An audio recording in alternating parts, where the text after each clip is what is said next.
Assalamualaikum warahmatullahi wabarakatuh. Perkenalkan, nama saya Tria Ramadhani dengan NIM 210304277. Adapun video ini adalah bertujuan untuk melengkapi atau penambah ujian akhir semester saya dengan mata kuliah Statistik Bisnis 2 dengan dosen pengampu Ibu Intan Diane Binangkit SE MSI AFA. Nah, tujuan video ini adalah berisikan tentang cara pengerjaan soal UAS yang diberikan oleh ibu dosen, tentang cara pengerjaannya dan tutorial pengerjaannya. Saya dengan soal C180. Baiklah, kita telah masuk SPSS. Di nama ini kita akan isi dengan variabel X11 sampai dengan X16. Mengapa? Karena kita memiliki pernyataan sebanyak 6. Nah, jadi variabel X11 sampai dengan X16. Nah, lalu kita isi dengan X1 dan selanjutnya adalah variabel X2. Sama dengan X1, pernyataannya adalah 6, jadi X2 ini sampai dengan X26. Lalu selanjutnya X2 dan variabel selanjutnya adalah Y.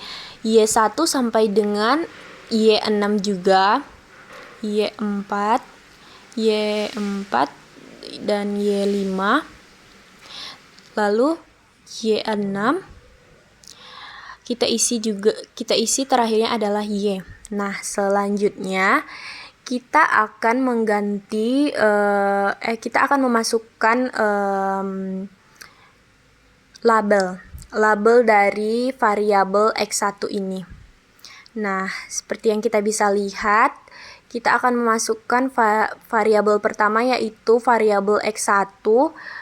Variabel X1 ini kita masukkan di label adalah human capital, yang seperti yang kita bisa lihat dari soal adalah human capital, dan X2-nya adalah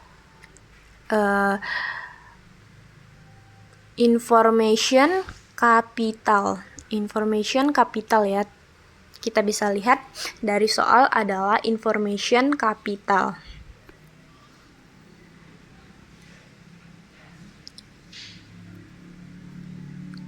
Nah, selanjutnya variabel Y ini adalah produktivitas kerja. Nah, kita masukkan di label. Setelah itu, kita akan mengganti desimalnya ini. Desimalnya ini adalah 0. Desimal 0 ini sampai dengan habis ya. Kita ganti sampai bawah ya, sampai dengan Y kita ganti 0. Saya percepat agar durasinya tidak terlalu lama. Nah, di kolom ini juga kita mengganti 3 sama dengan yang tadi, sampai dengan bawah sama 3. Nah, di measure ini adalah ordinal. Semuanya juga kita ganti dengan ordinal sampai bawah ya. Nah, selanjutnya, setelah ini semua sudah bisa, kita masuk ke data view. Nah, kita masuk ke Excel, kita ambil soal kita yang dari C80, kita blok sampai dengan bawah. Nah, setelah di blok, kita copy paste di kolom data view ya. Nah, seperti yang teman-teman bisa lihat, nah, akan muncul angka-angka yang kita copy tadi dari Microsoft Excel. Setelah itu kita memilih analyze dan deskripsi statistik dan kita memilih frequencies. Nah, kita masukkan variabel X1 yang pertama, kita masukkan ke variabel S. Nah, kita cukup memasukkan sampai dengan variabel X1 6. Human capitalnya kita keluarkan kembali ya teman-teman. Lalu kita oke. Nah, di sini kita bisa melihat hasil dari frekuensinya. Nah, lalu selanjutnya kita buat ulang untuk variabel X2. Nah, di sini kita keluarkan variabel X1-nya dan kita masukkan variabel X2 dari X11 X21 sampai dengan X26. Nah, kita masukkan ke samping kanan, yaitu di variabel S. Nah, kita okekan. Nah, frekuensinya telah terlihat. Nah, di sini kita bisa melihat hasilnya. Setelah itu, kita ulang kembali frekuensi dari analyze dan kita keluarkan variabel X2 sampai semuanya. Kita pindahkan ke kolom yang sebelah kiri, lalu kita masukkan variabel Y, yaitu Y1 sampai dengan Y6 ke variabel kanan saya. Lalu kita okekan. Nah, di sini kita sudah dapat hasilnya ya teman-teman. Kita tinggal memindahkan hasilnya saja ke buku catatan kita atau ke worksheet kita. Nah, seperti yang teman-teman bisa lihat, ini adalah hasil dari X11 sampai 6 dan X21 sampai 6 dan Y1 sampai dengan Y6. Nah, selanjutnya kita pilih direct marketing dan korelat. Korelat ini kita pilih bivarian. Bivarian ini kita pindahkan yang pertama yaitu variabel X1 sampai dengan X16 dan kita masukkan juga human capital X1-nya. Lalu di sini correlation-nya person kita centang. Nah, seperti yang teman-teman bisa lihat, kita telah mendapatkan hasilnya, yaitu correlation-nya. Kita bisa lihat di tabel itu telah dapat hasilnya. Lalu selanjutnya kita ulang kembali untuk variabel X2, maaf. Nah, kita keluarkan X1-nya, kita pindahkan ke kiri saya dan kita masukkan X2 sampai dengan X6 dan information capitalnya kita masukkan juga seperti tadi. Nah, seperti yang kita bisa lihat correlationsnya kita telah mendapatkannya, kita bisa lihat di kolom tersebut. Lalu kita ulang kembali correlation bivarian dan kita keluarkan X2 dan kita masukkan Y1 sampai dengan Y6 dan produktivitas kerja Y. Nah, kita okekan kembali. Nah, di sini kita sudah bisa melihat dari hasil Y, variabel Y tersebut. Nah, selanjutnya di sini setelah kita dapatkan hasilnya, nah selanjutnya analyze, lalu scale, reliability, lalu kita blok variabel X11 sampai dengan X16 dan kita pindahkan ke item. Setelah itu di scale labelnya kita ganti dengan human capital, lalu kita kita tinggal pencet OK X1, lalu kita pencet OK. Nah, di sini kita telah melihat reliability, scale, human capital X1.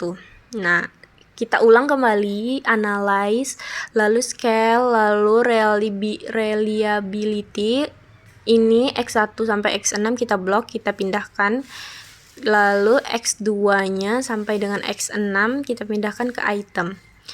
Nah, di label scale ini kita ganti dengan information capital X2.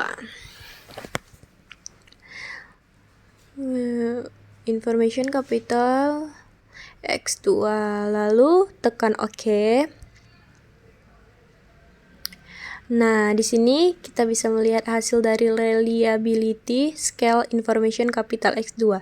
Telah kita dapatkan hasilnya dan kita ulang kembali dari analyze, scale, reliability dan kita blok X2, variabel X2, kita blok Y1 dan kita pindahkan ke item. Lalu scale labelnya kita ganti dengan produktivitas kerja.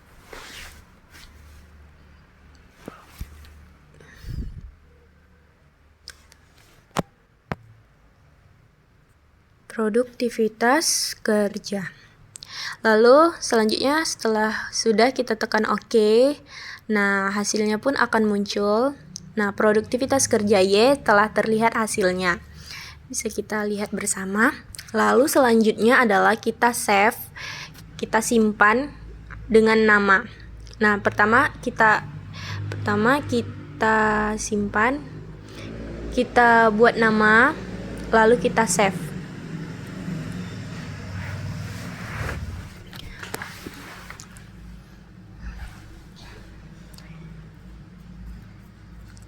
Lalu save.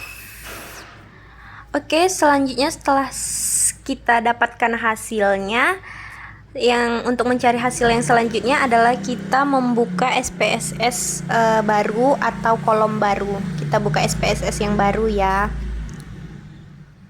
Data yang tadi telah kita simpan dan sekarang kita akan mencari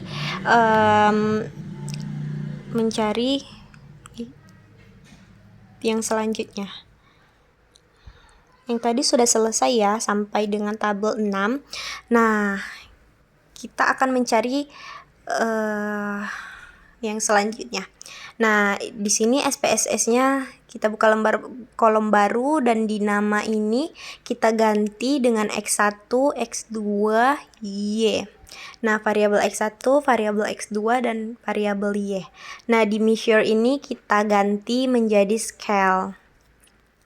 Setelah itu kita ke data view X1, kita ambil soal dari Microsoft Excel, lalu kita blok dari data interval X1, kita lihat X1, kita blok sampai bawah.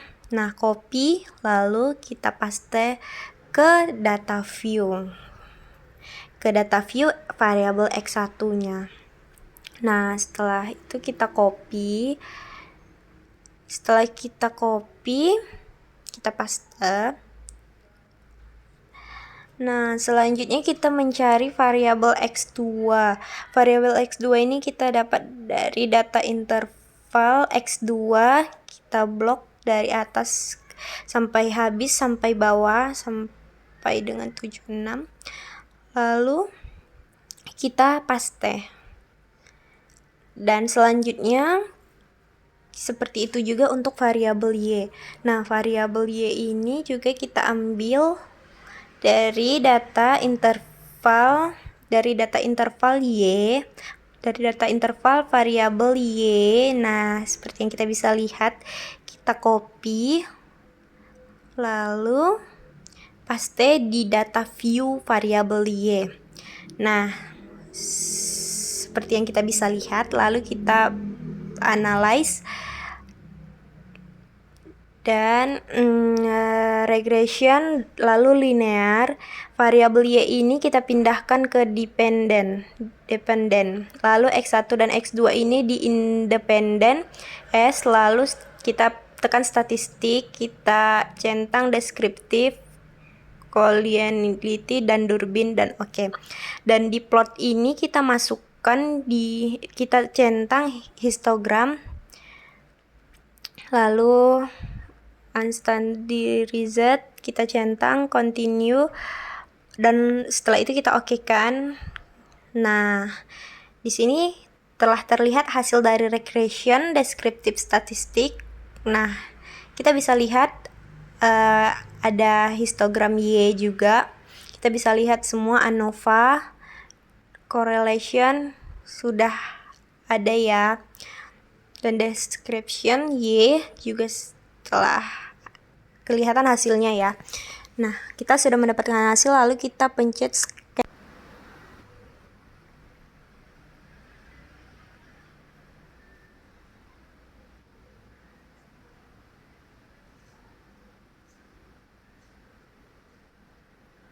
Nah, di sini kita bisa lihat hasil dari res 1 yang berada di kolom 4, res 1. Nah, terlihat hasilnya dan kita pilih one sample. Kita pilih komputer variabel, maksud saya. Nah, di sini kita akan mengisi target variabel ABS underscore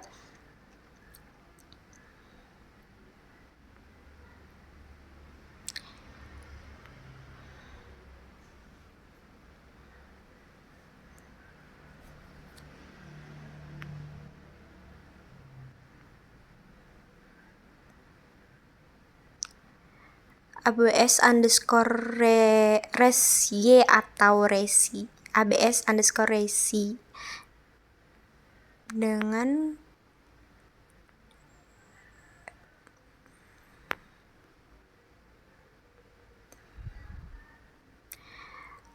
ABS underscore resi, lalu kita pencet all, lalu ABS, lalu kita masukkan unstandard di numeric expression ABS res 1, lalu kita tekan OK untuk melihat hasilnya. Nah, di sini kita bisa lihat regression standardized residual, grafiknya seperti itu ya. Nah, selanjutnya, di sini kita bisa lihat hasil dari ABS res-Y-nya telah keluar hasilnya ya. Di kolom ABS resi ini kita bisa lihat di baris ke-5 ABS resi. Lalu selanjutnya adalah analyze lalu regression correlate regression, lalu kita tekan linear. Nah, di sini kita akan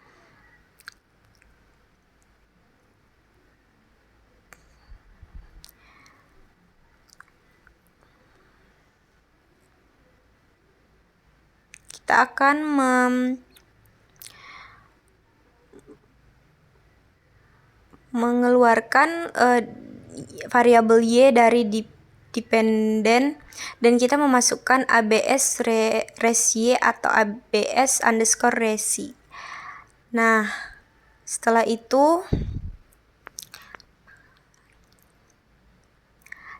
kita tekan statistik, lalu di sini kita hapus centangnya.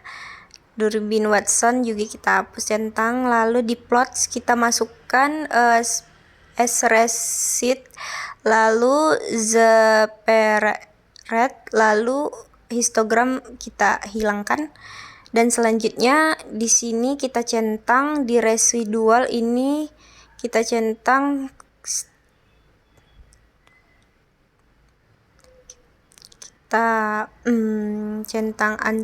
kita hilangkan unstandardized, lalu continue.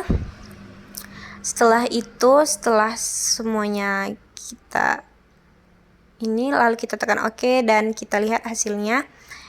Nah, terlihat kan hasil dari scatter plot defended variable ABS resinya atau ABS underscore res Y. Nah, ini adalah hasil dari regressionnya.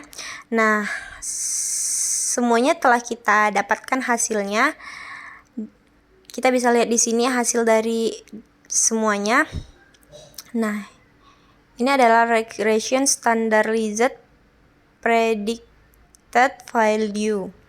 Nah, cukup itu. Baiklah, saya rasa mungkin cukup sekian dari video pembuatan data dari soal C180 ini, dan saya telah mengerjakan dengan teliti, sungguh-sungguh dan jujur, dan apabila ada kesalahan kata dan kesalahan dalam proses pembuatan video tadi, mohon dimaafkan. Dan terima kasih. Saya Tria Ramadhani dengan NIM 210304277 mengucapkan Assalamualaikum warahmatullahi wabarakatuh.